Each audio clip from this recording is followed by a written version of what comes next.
Hi everyone, so for this video I'm going to talk about my favorite keyboard shortcuts as well as my recommendations for what you guys should try being able to use these shortcuts and being able to do more on your keyboard rather than using your trackpad or your mouse too often. It's going to make whatever you do on the computer faster, whether it is typing in documents, browsing on Safari, or even just opening and closing apps.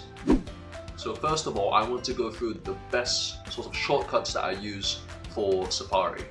When you're scrolling through Google and you have a lot of different links that you want to open up without you having to click back every single time, if you hold Command while you're clicking on these links on Google, they will all be opened in a new tab in the same window without you having to then click back to your original Google search.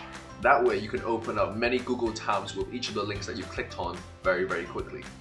The next one is when you have Control Tab, where you can hold on to Control and click on Tab in order to quickly run through all the different tabs that you have in your window. And when you want to do the reverse, you can do Control Shift Tab in order for you to go back the other way. Then sometimes we often accidentally misclick on a tab and close it. If we just do Shift Command T, this will reopen the tab that we've just closed.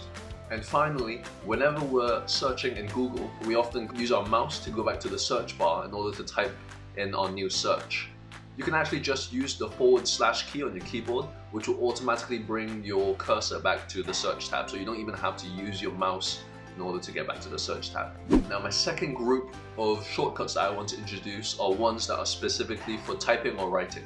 Now, I used to do this a lot until I saw Ali Abdal's video, but a lot of us often just spam backspace when we're trying to go back and delete some of the typos that we've made.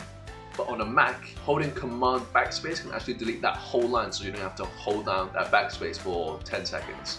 And the other one is when you hold down Control and backspace. This allows you to just delete the word that is just before wherever your cursor is placed. And sometimes we're not trying to delete the words that are behind our cursor, but words that are ahead of our cursor. So when you do Control K, that will actually delete all the text that is ahead of your cursor on the same line. Now, these might sound very insignificant because holding down the space bar only takes up a few seconds, but for people who type very quickly, that backspace takes up a lot of time in which they could have typed a lot more words. So being able to use these backspace shortcuts really helps with saving your backspace time, which for fast typers makes a very big difference.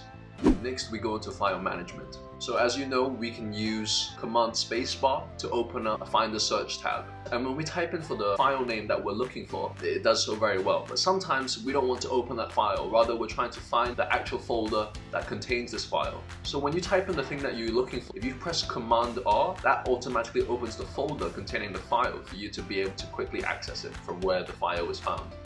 Whilst I'm talking about the inbuilt finder that's available on all Macs, I would also like to recommend Alfred for those that have to do a lot of Googling on their day-to-day usage. So before I had Alfred, I used to just do Alt-Tab, open a Safari window, and then go on google.com to look up whatever it is that I wanted to look up. But with Alfred, all you have to do is press Option Spacebar, which pops up a window similar to the Finder window. And once you type in whatever it is that you want to search, all you have to do is press enter and it will automatically open up a Google search tab with the item already searched on that web page, so you don't have to type it all over again. And this makes searching things a lot more convenient for those that do it often. Another one is when we are trying to copy files from one folder to another. When we normally just click on hold on a file in Finder and we drag it into another folder, this just moves the file from the original folder to the new folder. But if we want to copy it, rather than copying and pasting it, we can actually just hold down Option whilst we're dragging it with our mouse or trackpad, and that automatically turns that file option into a copy file option. And so when you drop your file into a new folder, it will paste a new copy of that file rather than moving the original one. And finally, I also recommend this app which I've been using for a few years now called Flexiglass. When I take notes, I often have half of my screen being the notes that I'm trying to take, the other half being the app that I'm trying to write down and consolidate my notes into. And whenever I have to move these windows around, it used to be very troublesome. But now that I have Flexiglass, all I have to do is hold down the 3 keys on my left hand and use the arrow keys on my keyboard to be able to shift them into those specific arrangements that I want them to be in. So 90% of the shortcuts or the little tips I use on this video are things that I've used myself, but 1 or 2 of them might be ones that I've found just by reading through the shortcuts manual on the Apple website to look for ones that I find are most applicable for me to use on a day-to-day basis. I find these to be the most useful shortcuts that I use on a day-to-day basis, and I recommend you to start learning them by trying 1 or 2 that you may think is the most useful for you at the moment. Once you start picking 1 or 2 of them, you will start finding how much more convenient they are, and you will also want to pick up other shortcuts as well. So thank you for watching this video, and I'll see you next week.